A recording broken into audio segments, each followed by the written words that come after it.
Hello दोस्तों, आप सभी का स्वागत है आपके अपने YouTube चैनल एम क्लासेज में। जैसा कि हमने आपसे पिछली वीडियो में वादा किया था कि हम इस चैनल पर आपको 12th क्लास की मैथमेटिक्स को पढ़ाएंगे, यानी कि आपका जो सिलेबस है 12वीं क्लास का मैथ का, उस कंप्लीट सिलेबस को आपको करवाएंगे। तो उसकी मैंने शुरुआत आज से स्टार्ट कर दी है, तो आज से ही आपको मेरे साथ चलना है और पढ़ाई को कंटिन्यू करना है। देखो, आप सभी को पता है, जैसे ही हम अगली क्लास में जाते हैं तो जो हमने पिछली वाली क्लास पढ़ी है, जैसे कि जो बच्चे भी 12th क्लास में आप आए हो तो आपने 11th क्लास पढ़ी होगी, तो आप सभी को पता होगा कि जब हम नेक्स्ट क्लास में जाते हैं तो जो नेक्स्ट क्लास में जिन चीजों को हम पढ़ते हैं, कहीं ना कहीं वो चीज हमारी पिछली क्लासों से लिंक होती है। यानी कि पिछली क्लास का आपको ज्ञान होना जरूरी है। सब चीजों का ज्ञान होना जरूरी नहीं है, लेकिन जो काम आती है चीज उनका ज्ञान होना बहुत ज्यादा जरूरी है। अब आपको मैं 12th क्लास की मैथ पढ़ाऊंगा और आप सभी को पता है मैथ के अंदर काम आते हैं फॉर्मूले। क्या काम आते हैं? फॉर्मूले। तो सबसे पहले ये बात होनी चाहिए कि आपको फॉर्मूले कितने आते हैं 12वीं क्लास में। अब 12वीं क्लास की जो मैथ है ना, उसे जो फॉर्मूले है वो सारे किससे करेक्ट है? 10th क्लास के फॉर्मूलों से और 11th क्लास के फॉर्मूलों से। और ज्यादातर फॉर्मूले जो इंपॉर्टेंट है वो होते हैं आपके त्रिकोणमिति के। किसके होते हैं? त्रिकोणमिति के, यानी ट्रिग्नोमेट्री के फॉर्मूले आपके बहुत ज्यादा काम आते हैं। यानी कि आपको त्रिकोणमिति के प्रत्येक फॉर्मूला आना जरूरी है, क्योंकि जब आप 12th क्लास की मैथ पढ़ना स्टार्ट करोगे तो आपको स्टार्टिंग से ही फॉर्मूले दिखाई देंगे त्रिकोणमिति के। तो मैंने 11वीं क्लास और 10वीं क्लास 11वीं क्लास और 10वीं क्लास के जितने भी फॉर्मूले काम आते हैं, ठीक है, त्रिकोणमिति के, उन सभी फॉर्मूलों को आपके सामने इतनी मेहनत कर कर आपके सामने सभी फॉर्मूलों को पेश किया हूं। क्या किया हुआ? आप सभी के सामने पेश किया हूं। तो आपका भी फर्ज बनता है कि मेरी मेहनत के लिए आप एक लाइक करो, और चैनल पर नए आए हो तो चैनल को सब्सक्राइब करना बिल्कुल भी ना भूलें, क्योंकि हम जैसे अब इस पे 12th क्लास की मैथ स्टार्ट करेंगे तो आपके पास नोटिफिकेशन पहुंचना बेहद ज्यादा जरूरी है। इसीलिए आप चैनल को सब्सक्राइब कर लेना और बेल आइकन घंटी को प्रेस कर देना, जैसे कि मैं न्यू वीडियो डालूं तो सबसे पहले आपके पास पहुंच जाए। तो देखो, स्टार्ट करते हैं टाइम वेस्ट किए हुए। देखो, मैंने फॉर्मूले लिखे हुए, मैं बोल बोल कर बता रहा हूं आपको। मैंने लिख दिए सारे फॉर्मूले, आप स्क्रीनशॉट ले सकते हो लास्ट में और उतार सकते हो। ठीक है, समझना पहले, कई चीज ऐसी है यहाँ पर फॉर्मूले में जो आपको समझ नहीं आएगी, जिनको मैं आपको समझाऊंगा। ठीक है, देखो, सबसे पहले आप चलते हैं 10th क्लास में। आप सभी ने सुना होगा sine square x plus cos square x बराबर क्या होता है? 1 होता है। ठीक है, फिर आता है 1 प्लस टेन स्क्वायर एक्स बराबर क्या होता है? सेक स्क्वायर एक्स होता है। फिर आता है 1 प्लस कोट स्क्वायर एक्स बराबर क्या होता है? कोसेक स्क्वायर एक्स होता है। 10वीं क्लास में आपने खूब पढ़े है ना। अब आते हैं आपके एंगल वाले, sine 90 minus theta cos theta, cos 90 minus theta sine theta, sec 90 minus theta क्या होता है? कोसेक थीटा होता है। कोसेक 90 माइनस थीटा क्या होता है? सेक थीटा होता है। टेन 90 माइनस थीटा क्या होता है? कोट थीटा होता है। कोट 90 माइनस थीटा क्या होता है? टेन थीटा होता है। टेन थीटा बराबर क्या होता है? साइन थीटा बटा कोस थीटा। कोट थीटा बराबर क्या होता है? कोस थीटा बटा साइन थीटा। अब हम चलते हैं प्रतिलोम उल्टे वालों पर, है ना। Sine theta 1 upon cosec theta, tan theta बराबर 1 upon cot theta, cos theta बराबर 1 अपॉन सेक थीटा। ठीक है, अब आते हैं हम एंगलों पर। कौन सा एंगल किसको खा जाएगा, किसके साथ लगा होगा एंगल, तो एंगल बाहर से पॉजिटिव देगा या नेगेटिव देगा, उस बात को हम समझते हैं ना। देखो, साइन माइनस एक्स, याद रखना आप कभी भी साइन के अंदर एंगल माइनस में हो तो माइनस बाहर आ जाता है, माइनस बाहर आ जाता है। ठीक है, तो साइन माइनस एक्स अंदर है ना, एंगल माइनस का अंदर है तो एंगल बाहर आ जाएगा। ठीक है, यानी माइनस बाहर आ जाएगा एंगल में से, एंगल तो वहीं पर रहेगा ना, एंगल से बाहर आएगा, चिन्ह बाहर आता है ना, चिन्ह बाहर आ जाता है। अब देखो, कोसेक माइनस का एक्स, साइन का भाई तो है उल्टा कोसेक, सही बात है ना, तो इसमें भी माइनस बाहर आ गया। टेन में भी माइनस बाहर आ जाएगा, कोट में भी माइनस बाहर आ जाएगा, लेकिन कोस और सेक में माइनस बाहर नहीं आता, ये माइनस को खा जाते हैं। तो कोस माइनस एक्स है तो माइनस को खा गया, ये माइनस गायब। जैसा कि मैं लिखूं तुम्हारे सामने समझाने के लिए। मैं कह रहा हूं वीडियो को पूरा देखना, मैं हर चीज को समझाऊंगा। यहाँ पर कई फॉर्मूले ऐसे हैं जिनको मैं समझाऊंगा आपको ट्रिक की सहायता से, जिनको आप आसानी से याद कर पाओगे। सुनो ध्यान से, जैसा कि लिखा हुआ है पर cos माइनस का 45, तो ये माइनस को खा जाएगा तो यहाँ cos 45 देगा ये, और cos 45 का मान आप जमा दोगे 1/√2, आपका आंसर आ जाएगा। ऐसे करने होते हैं इनको। cos दिख जाए, sec दिख जाए, माइनस को खा जाएंगे, भूखमरे फैमिली से बिलोंग करते हैं। ठीक है, अब चलते हैं हम कुछ महत्वपूर्ण सूत्र हेडिंग है वो छोड़ो उसको, तो फॉर्मूले पे ध्यान दो आप। तो देखो अब आ रहे योग वाले, देखो cos है x प्लस वाई, दो एंगल है, एक x एंगल है एक y एंगल है, बाहर क्या है cos है, तो हमेशा फॉर्मूला खुलेगा cos x cos y minus sin x sin y। ठीक है, यदि यहाँ प्लस है तो यहाँ माइनस आएगा, और यदि यहाँ माइनस है तो यहाँ प्लस आ जाएगा। इतना सा अंतर है, याद रखना। कोस में उल्टा चक्कर है, कोस में उल्टा चक्कर है। चक्कर से मेरा मतलब क्या है, प्लस रहेगा तो माइनस देगा, माइनस होगा तो बबुआ प्लस देगा।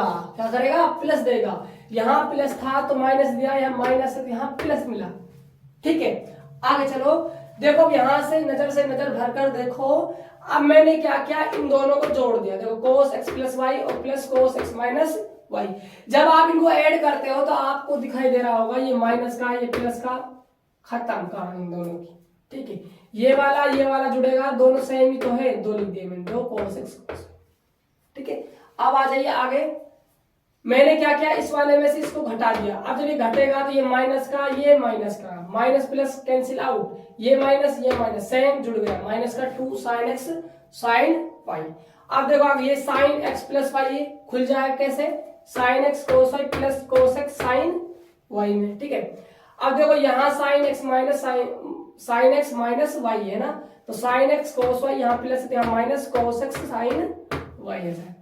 देखो cos में तो उल्टा चक्कर था, sin में प्लस है तो यहाँ प्लस आएगा, यहाँ माइनस है तो यहाँ माइनस आएगा, सिंपल बात है ना। अब मैंने क्या किया, इन दोनों को जोड़ दिया। जब आप इनको जोड़ोगे तो देखो ये प्लस का ये माइनस का कट जाएगा, ये सेम जुड़ जाएगा, 2 sin x cos y हो जाएगा। ठीक है, अब मैंने क्या किया, इसको इसमें से घटा दिया।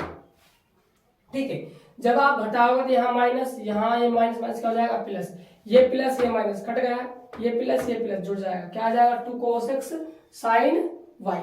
अब देखो आगे, अब tan वाले देख लो, tan x प्लस y क्या होता है, tan x plus tan y upon 1 minus tan x tan y। tan x minus y, tan x minus tan y upon 1 plus tan x tan y। आगे देखो cot x plus y, cot x cot y minus 1 upon cot y plus cot x। cot x minus y देखो, cot x cot y plus 1 upon cot y minus cot x। थोड़े coat वाले उल्टे हैं, आप इनको थोड़ा ध्यान से पढ़ना, क्योंकि इसमें क्या होता है, ये टेन में जो ऊपर होता है वो नीचे आ जाता है कोट में, और जो टेन में नीचे होता है वो कोट में ऊपर चला जाता है। इतना सा अंतर है, बस पलट जाते हैं। ये देखो ध्यान से, ये भाई साहब जो आपको दिख रहा है ना, ये बहुत दिक्कत देगा, सुसरा बहुत दिक्कत देगा। ये तुम लगा लो, इसके बगैर तो मैच चलेगी नहीं आपकी 12th क्लास की। वो और भी फॉर्मूले है बताऊंगा, लेकिन ये जो सुसरा है ना cos 2x बहुत दिक्कत देता है, बहुत परेशान करता है बच्चों को। इसके 4 फॉर्मूले हैं। कितने फॉर्मूले हैं, 4 फॉर्मूले। आपको ना एक फॉर्मूला याद रखना होगा, मैं 2 को बना दूंगा, एक और याद कर लेना, काम हो जाएगा। कैसे, सुनो मेरी बात ध्यान से। देखो ये इसको याद रख लो आप तो बस, cos स्क्वायर x माइनस का sin square x, cos 2x बराबर फॉर्मूला होता है cos स्क्वायर x माइनस का sin स्क्वायर x। ये फॉर्मूले आते कहां से हैं, आप सभी ने 11th क्लास में पढ़ लिया है। मैं इस चीज को डीपली ले जाने के लिए बिल्कुल भी इच्छुक नहीं हूं, मैं इसको डीपली नहीं ले जाऊंगा, मैं आप सिर्फ फॉर्मूले बता रहा हूं, क्योंकि 12th क्लास में फॉर्मूले आपके काम आएंगे। आपने 11th क्लास में सभी का प्रूफ कर लिया होगा। ठीक है, तो cos 2x बराबर होता है cos स्क्वायर x माइनस का sin स्क्वायर x। ठीक है, अब देखो यदि आप cos स्क्वायर x को चेंज करना चाहते हैं तो स्वर समीकरण देखो पहले आ गई, 10वीं क्लास में पढ़ा था आपने। तो cos स्क्वायर x लाना है तो आप क्या करोगे, sin स्क्वायर x को उठाकर यहां ले जाओगे, तो आप लिख सकते हो cos स्क्वायर एक्स बराबर 1 माइनस का साइन स्क्वायर एक्स।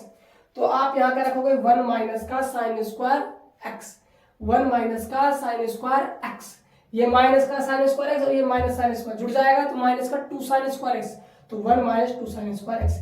एक फॉर्मूला इसको चेंज करने से बन गया, एक फॉर्मूला आप इससे बना लेना, साइन स्क्वायर एक्स को चेंज कर देना, कैसे 1 माइनस कोस स्क्वायर एक्स, तो ये जुड़ जाएंगे 2 कोस स्क्वायर एक्स माइनस 1 हो जाएगा, बात खत्म। ठीक है, अब आगे आ जाइए। अब देखो एक फॉर्मूला याद रखना है आपको टेन की फॉर्म में, 1 minus ten square x upon 1 plus ten square x, ये भी किसका है कोस 2x का। आगे चलते हैं तीसरे कॉलम की तरफ। अब आते हैं साइन 2x वाले। ये जितने भी आपको नजर आ रहे हैं ना, ये बहुत खराब चीज है भाई, बहुत ज्यादा परेशान करेगा ये नहीं आएंगे इतने खास, ये बहुत ज्यादा परेशान करेंगे आपको, है ना। एक तो कोस 2x का, एक साइन 2x का, ये तुम लगा लो तो ठेका ले रखा है 12वीं क्लास की मैथ का कि हाँ मैं तो रहूंगा यहाँ। ठीक है, हर सवाल में आ जाते हैं भाई, ये हर सवाल में राज करेंगे, है ना। अब देखो साइन 2x, तो 2 साइन एक्स कॉस एक्स, एक फॉर्मूला क्या बनेगा 2 साइन एक्स कॉस एक्स। ठीक है, टेन की फॉर्म में बात की जाता है 2 ten x upon 1 plus ten square x. ठीक है, अब देखो आप साइन 2x का एक टेन की फॉर्म में फॉर्मूला देखो और आप एक टेन 2x का फॉर्मूला देखो, दिन रात का अंतर है। देखो सेम फॉर्मूला है 2 टेन एक्स, यहाँ पर भी 2 टेन एक्स, लेकिन यहाँ प्लस है यहाँ माइनस है, तो ध्यान रखना साइन में आएगा क्या प्लस, टेन में क्या आएगा माइनस, बात खत्म। टेन की फॉर्म में है ये फॉर्मूला। ठीक है, अब आ जाइए आप साइन 3x, तो इसका होता है 3 साइन एक्स माइनस का 4 साइन क्यूब एक्स। ठीक है, cos 3x क्या होगा 4 cos क्यूब एक्स माइनस का 3 cos x, आगे पीछे है ना। फॉर्मूले आप थोड़े अपनी सोचने का प्रयास करो कि हम लोग कैसे याद रख सकते हैं ना। टेन 3x बराबर 3 टेन एक्स माइनस का 10 क्यूब एक्स अपॉन 1 माइनस का 3 टेन स्क्वायर एक्स। अब देखो cos x plus cos y बराबर हो जाएगा 2 cos x plus y by 2 cos x minus y by 2। cos x minus का y यानी कि cos x minus cos y, minus आ जाए प्लस के स्थान पर माइनस, तो यहां माइनस का 2 sine x plus y by 2 और sine x minus y by 2 हो जाएगा, है ना। अब आगे देखिए sine x plus sine y, तो क्या बन जाएगा formula 2 sine x plus y by 2 cos x minus y by 2। आगे देखिए sine x minus sine y क्या हो जाएगा 2 cos x plus y by 2 sine x minus y by 2। आगे देखिए कुछ स्पेशल फॉर्मूले, देखो याद रखना cos पाई बाई 2 का मतलब क्या होता है, सभी को पता होना चाहिए 90 डिग्री होता है। कितना होता है 90 डिग्री, तो cos 90 प्लस एक्स, एक्स यहाँ जो है ना आपका वो क्या है आपका कोण है, यहाँ क्या है एक्स यहाँ पर कोण है, क्या है कोण। ठीक है, तो cos 90 प्लस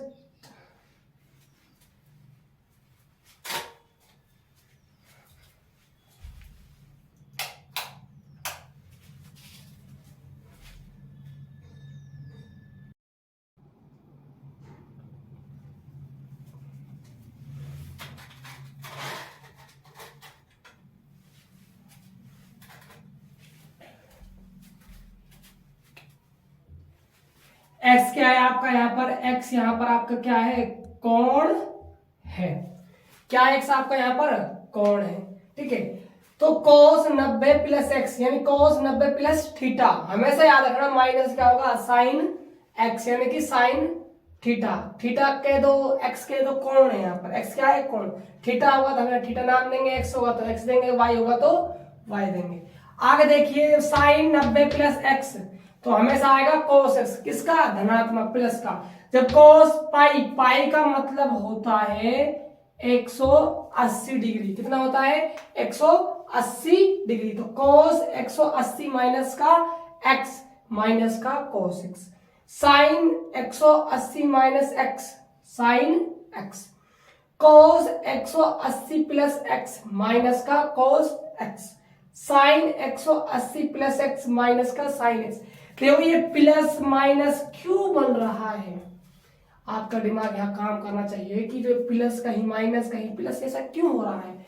तो देखो आप सभी ने 11th क्लास में निर्देशांक वाला पोर्शन पढ़ा होगा, आपने वहां चतुर्थांश पढ़े होंगे, π/2 पढ़ा होगा, पाई पढ़ा होगा, 3π/2 पढ़ा होगा, 2π पढ़ा होगा, ये सब चीजें आपने पढ़ी होगी। पहले में कोण धनात्मक होता है, दूसरे में कोण धनात्मक होता है, वहां से आते हैं ये प्लस और माइनस।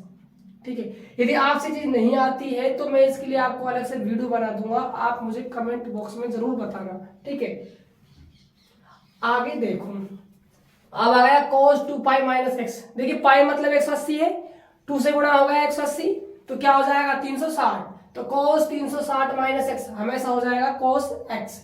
sin 360 - x होगा माइनस का sin x। देखो ये कोण, आप ये जो सूत्र लिखा हुआ है यहाँ पर रेडियन में और डिग्री में काम आ जाता है कभी कभी एक दो क्वेश्चनों में, तो आपको ये याद रखना है। देखो रेडियन में आपको दिया हो है ना, तो रेडियन की माप बराबर होता है π/180 गुणा में डिग्री माप, यानी कि आपको डिग्री में आपको कोई कोण दिया हुआ है और आपको रेडियन निकलवा रहा है वो, तो आप इस फॉर्मूले को यूज लोगे। यदि आपको रेडियन में कोण का मान दिया हुआ है और डिग्री में निकलवा रहा है तब आप इस फॉर्मूले को यूज लोगे। ठीक है, यहाँ पर देखिए अगली हेडिंग क्या लिखी हुई मैंने यहाँ पर, व्यापक हल हेतु। कई बार हम देखो, हम जब चैप्टर नंबर 2 पढ़ेंगे, कौन सा चैप्टर नंबर 2 पढ़ेंगे 12th क्लास में, तो वहां पर व्यापक हल और हम मूल मुख्य हल का मान ज्ञात करेंगे, तो वहां पर ये सब चीज आपके लिए काम आने वाली है। ध्यान से समझिएगा।